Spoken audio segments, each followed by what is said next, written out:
Gold hub తాకట్టులో ఉన్న బంగారాన్ని విడిపించి కొనబడును. అదే రోజు ఆన్లైన్ ధరకు కొని డబ్బులు ఇవ్వబడును. హాయ్ హలో నమస్తే, వెల్కమ్ టు అవర్ ఛానల్ మనం టీవీ. నేను మీ శాన్వి. ఈ రోజు మనతో పాటు లైవ్ కాల్ లో ఉన్నారు senior political analyst Purushottam Reddy గారు. మరి ఆయనతో మాట్లాడి ప్రస్తుత రాజకీయాల గురించి తెలుసుకుందాం.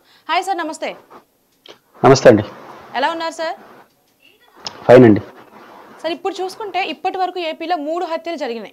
వీటికి కారణం రాజకీయ హత్యలు అని అంటున్నారు. అసలు ఎందుకు జరిగాయి, ఎవరు జరిపిస్తున్నారు, ఎలక్షన్స్ ముందే ఈ హత్యలు జరగడాన్ని మనం ఎలా చూడొచ్చు? ఎన్నికలకు ప్రశాంత వాతావరణంలో జరగాలి.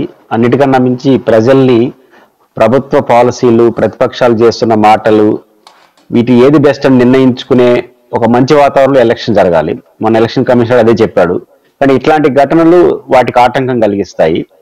అయితే ఆంధ్రప్రదేశ్లో ఎన్నికలు దగ్గర పడుతున్న నేపథ్యంలో ఈ గ్రామాల్లో కావచ్చు, లేదా కొన్ని ఏరియాల్లో ఆధిపత్య రాజకీయాలు ఉన్న ఏరియాలు, కొంత ముఠా తగాదాలు ఉన్న ఏరియాల్లో ముఠాల మధ్య జరుగుతున్నటువంటి లేదా వ్యక్తుల మధ్య జరుగుతున్నటువంటి ఘర్షణలు కూడా రాజకీయ రంగు బులుందునికి అవకాశం ఉంటుంది. ఏదైనా గ్రామంలో ఇద్దరు వ్యక్తుల మధ్య గొడవ జరిగినా కూడా రాజకీయాల్లో ఉన్నట్టు పార్టీలు ఎవరినో ఒకరిని ఓన్ చేసుకోవడం, ఎవరినో ఒకరిని డిజైన్ చేసుకోవడం జరిగిపోతూ ఉంటాయి. దీనివల్ల రాజకీయ కక్షలుగా మారిపోయే అవకాశాలు కూడా కనిపిస్తాయి. ఇప్పుడు ఏదైతే మీరు ప్రస్తావించారో రాష్ట్రంలో ఒక 3 ప్రాంతాల్లో ఇట్లాంటి జరిగాయని, కొంత ఈ ప్రాంతాలకి కొంచెం ముఠా తగాదాల నేపథ్యం కూడా ఉంది. కాబట్టి ఖచ్చితంగా ఇప్పుడు ఈ తగాదాలు జరిగినప్పుడు పోలీసులు చెప్పాలి, ఇది వ్యక్తుల మధ్య లేదా గ్రూపుల మధ్య జరిగిన ఘర్షణ, లేదా 2 రాజకీయ పార్టీల మధ్య గొడవ కారణంగా వచ్చిన ఘర్షణ, లేదా ఇద్దరు మధ్య జరిగిన ఘర్షణలో రాజకీయ పార్టీలు ఎంటర్ అయ్యి వాళ్ళ రంగు పులిమేర. ఈ విషయాన్ని విస్పష్టంగా ప్రజలకి పోలీస్ యంత్రాంగం నిజాయితీగా చెప్పాలి, విచారణ చేయించాలి. అట్ ద సేమ్ టైం ఎవరైతే తప్పు చేశారో వాళ్ళపైన ఫార్మ్ యాక్షన్ తీసుకోవాలి. రాజకీయ పార్టీలు జోక్యం చేసుకుంటూ వాళ్ళపైన కూడా చర్య తీసుకోవాలి. ప్రారంభంలోనే జరిగింది కాబట్టి ఇప్పుడు కానీ కఠినంగా వ్యవహరిస్తే భవిష్యత్తులో ఎలాంటి ఘర్షణ జరిగిన అవకాశం ఉంటుంది. ఇప్పుడు కానీ కొంచెం లూజ్ అయ్యారనుకోండి, భవిష్యత్తులో పెరుగుతాయి. అదే సందర్భంలో ఇద్దరు మధ్య జరిగిన ఘర్షణ కూడా రాజకీయ పార్టీలు తమ అవసరాల కోసం రాజకీయ రంగు పులిగితే ఆ విషయాన్ని కూడా ప్రజలకు పోలీసులు చెప్పాలి. ఇంకా రేపు ఏ గొడవ జరిగినా దానికి రాజకీయ రంగు పులినేశారనుకోండి, చాలా భయానక వాతావరణం వస్తుంది. కాబట్టి ఫెయిర్ ఎలక్షన్ జరగాలంటే ఇటు జరగకుండా ఉండాలి. కాబట్టి పోలీసులు వెంటనే చర్య తీసుకోవాల్సిన అవసరం ఉంది. రాజకీయ పార్టీలు కూడా గ్రామాల్లో జరిగినటువంటి లేదా పట్టణాల్లో జరిగినటువంటి ఘర్షణల్లో విచక్షణ మర్చిపోయి మనతో ఎవరో ఒకరు ఉంటారు కదా అని ఒకరిని ఓన్ చేసుకునే ప్రయత్నం కూడా అంత మంచిది కాదు. ఘర్షణ వాతావరణం ప్రజల్ని భయభ్రాంతులకు గురి చేస్తుంది, మంచిది. కాబట్టి రాజకీయ పార్టీలు బాధ్యతగా ఉండాలి. ఎలక్షన్ కమిషన్ కూడా పోలీస్ యంత్రాంగం ఫార్మ్ యాక్షన్ తీసుకోవాలి. జరిగిన ఘటన కారణాలు చెప్పాలి, బాధ్యుల పైన చర్యలు తీసుకుంటే, ఇప్పుడు కానీ చర్యలు తీసుకుంటే ఫ్యూచర్ లో ఇట్లా గొడవ జరగకుండా పీస్గా ఎలక్షన్ జరగడానికి స్కోప్ ఉంటుంది. మీడియా కూడా వాస్తవాలు చెప్పాలి. ఎందుకంటే మీడియా కూడా చాలాసార్లు అత్యుత్సాహాన్ని ప్రదర్శించి 2 మీడియాలుగా చీలిపోయింది రాష్ట్రంలో. కాబట్టి ఏదైనా గొడవ జరిగితే దానికి ఒక పార్టీ ఈలే పులిమేసి ఇద్దరిని ఇన్వాల్వ్ చేసే ప్రయత్నం చేయకూడదు. కాబట్టి అందరూ సమయాన్ని పాటించాలి. పోలీసులు ఫార్మ్ యాక్షన్ తీసుకుంటే ఇట్లా పరిస్థితి రాకుండా ఉంటుంది అనుకుంటున్నాం. సార్, ఇప్పుడు చూసుకుంటే ఏ పార్టీ సభలు పెట్టినా సరే ఒకరినొకరు తిట్టుకోవడం ఏంటంటే ఈ రౌడీ రాజకీయాలు, ఈ హత్యలు చూస్తుంటే ప్రజలు రాజకీయ నాయకులు నమ్మాలన్నా సరే భయపడుతున్నారు. సో దీన్ని మనం ఎలా చూడొచ్చు? అంటే రాజకీయ పార్టీలు అన్న తర్వాత విమర్శలు తప్పవు. అంటే దానికి వాడే భాష, ఎంచుకున్న మార్గాన్ని బట్టి కొంత ఇబ్బంది కలగచ్చు. కానీ రాజకీయ పార్టీలు మామూలుగానే విమర్శలు చేసుకుంటాయి. పర్టికులర్గా ఎలక్షన్స్ వచ్చినప్పుడు ఖచ్చితంగా తన ప్రత్యర్థిని డిఫెండ్ చేయడం కోసం లేదా తీవ్రంగా విమర్శించడం కోసం వాళ్ళని ఖచ్చితంగా ఇరుకుని పెట్టడం కోసం కొన్ని పదజాలాలు వాడుతుంటారు.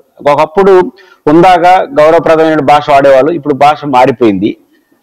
కాకపోతే ఈ 2 రకాల బాధని నుంచి రాజకీయ నాయకులు అర్థం చేసుకోవాల్సింది, ఎక్కువ ఈ విపరీత పోకడలకు పోయినా అసభ్య పదజాలాలు అన్నా వ్యూస్ వస్తాయి కానీ ప్రజల్లో ఇమేజ్ రాదు.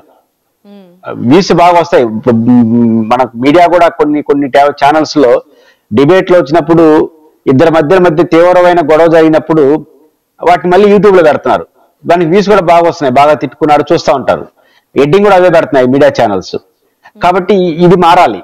బేసిక్ గా ఇట్లాంటి వాతావరణం ఉన్నప్పుడు వ్యూస్ ఎంతమంది చూస్తారు, 10 లక్షల మంది చూశారనుకోండి, వాళ్ళు ఎవరిని ప్రభావితం చేయలేరు. ఆ విషయం వాళ్ళకి అర్థం కావట్లేదు. ఇప్పుడు రామ్ గోపాల్ వర్మ ఒక వీడియో పెట్టాడు అనుకోండి, లక్షల్లో చూస్తారు, కానీ ఒకరిని కూడా ఆయన ప్రభావితం చేయలేడు. ఎంటర్టైన్ గా చూస్తారు వీళ్ళందరూ. కాబట్టి రాజకీయ పార్టీలు బాగా తిట్టాము, బాగా తిట్టుకున్నాము, ఎక్కువ మంది చూస్తున్నారు అని భ్రమపడితే అది పెద్ద నష్టం వాళ్ళకి. కాబట్టి హుందాగా మాట్లాడి పర్ఫెక్ట్ గా మాట్లాడితేనే ప్రజలు రీచ్ అవుతారు, దాని కన్విన్స్ అవుతే అది లాభం. 1000 మంది చూసి 100 మంది ప్రభావితం అయి వచ్చే లాభం, 1,00,000 మంది చూసి 100 మంది ప్రభావం ఏం లాభం ఉంది? ఉన్న గౌరవం పోతుంది. కాబట్టి ఈ వ్యూస్ కోసం లేదా ప్రజల అటెన్షన్ కోసం లేదా కేడర్ సంతృప్తి కోసం విచ్చలవిడిగా మాట్లాడుతున్నారు. ఆ మాట్లాడడం వల్ల వాతావరణం వేడెక్కుతుంది, గందరగోళం వస్తుంది తప్ప ఆ మాట్లాడే పార్టీలకు కానీ ఆ వ్యక్తులకు కానీ ఎలాంటి అదనపు ప్రయోజనం ఉండదు. ఒక దశ దాటిందంటే ఇది రివర్స్ అయ్యే అవకాశాలు ఉంటాయి. కాబట్టి దాన్ని మార్చుకుంటే వాళ్ళకి మంచిది. సో ఇప్పుడు చూసుకుంటే ఎలక్షన్స్ దగ్గరలో ఉన్నాయి, ఇప్పటికే 3 హత్యలు జరిగాయి. ఎలక్షన్స్ అయిన తర్వాత ఇంకెన్ని హత్యలు చూడాల్సి వస్తుందని అంటున్నారు. సో దీన్ని మనం ఎలా చూడొచ్చు అంటారు? ఫస్ట్ ఆఫ్ ఆల్ ఈ 3 హత్యలకు సంబంధించి ఒక రాజకీయ పార్టీ ఇంకొక రాజకీయ పార్టీ మధ్య ఉన్న గొడవే కారణమా లేదా వాళ్ళ మధ్య వ్యక్తిగత కారణాలా అన్నది పోలీసులు బయట పెట్టాలి. ఫస్ట్ ఆఫ్ ఆల్ నేను ఇంతకుముందు ప్రారంభంలో ప్రస్తావించినట్టు ఇద్దరి మధ్య ఉన్న వ్యక్తిగత తగాదాలు కూడా వాళ్ళు టెక్నికల్ గా 2 పార్టీలు చెంది ఉండొచ్చు. ఒక తెలుగుదేశం ఒకరు వైసీపీ ఉంటే ఉండవచ్చు. కానీ వాళ్ళు వచ్చిన ఘర్షణ రాజకీయ పార్టీల మధ్య తెలుగుదేశం వైసీపీ మధ్య రాజకీయ వైరంతో వచ్చిందా లేదా వాళ్ళ వ్యక్తిగత గొడవలు వచ్చినాయా?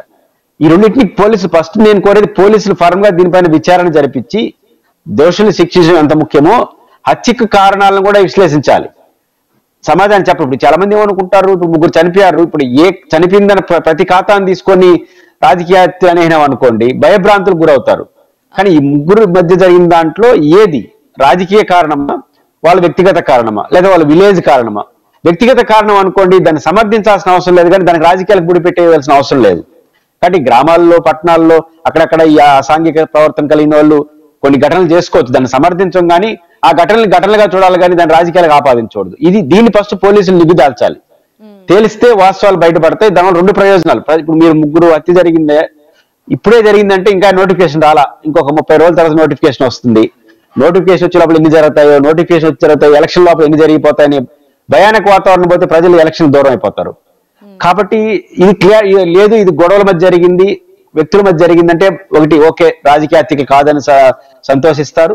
The same time action form గా తీసుకుంటే ఇంకొకటి చేయకుండా ఉంటాడు. కాబట్టి ఈ బైఫర్కేషన్ చేయాలి. కారణాలు ఏంటి, బాధ్యులపైన చర్యలు, ఈ 2 సైమల్టేనియస్ జరిగిపోతే మీరు ఏదైతే ఆందోళన వ్యక్తం చేస్తారో అది ఉత్పన్నం కాకుండా ఉంటుంది. సార్ ఇప్పుడు ఏవైతే హత్యలు జరిగాయో మరి దీనికి ప్రభుత్వం ఏ విధంగా స్పందిస్తుంది అంటారు?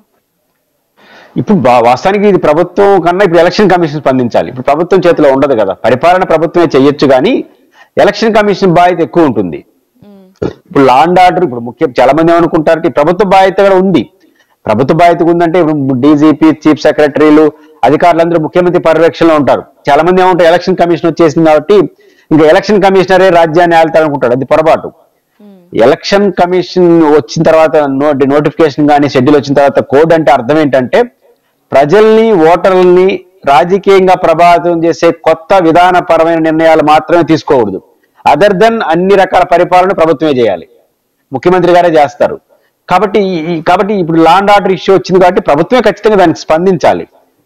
స్పందిస్తే కరెక్ట్ గా ఉంటుంది. ప్రభుత్వం మీన్స్ డీజీపీ గారు, లా అండ్ ఆర్డర్ చూసే వాళ్ళు స్పందించాలి, యాక్షన్ తీసుకోవాలి. అప్పుడు ప్రభుత్వానికి కూడా మంచిది. ప్రభుత్వం చాలా సీరియస్ గా స్పందించింది అంటే అది వాళ్ళ గౌరవం పెరుగుతుంది.